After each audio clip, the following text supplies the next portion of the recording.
Айтпашына балаңызға рахмет айтыңыз. Сізді штрафтан аман-есен алып қалды. Болды ма? Иә. Ай, молодец. Рахмет. Жақсы, давай. Молодец. Жіберді. Балам, сен бұның бәрін қайдан білесің? Бәрін оқып алғам. Оқып алғам?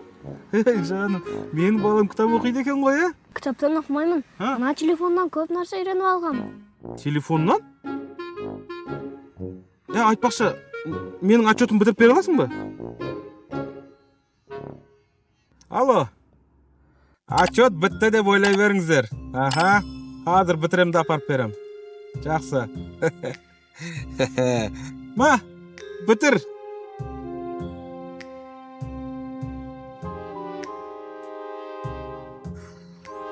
Давай, мен демалып алайын. Эх, just my universe.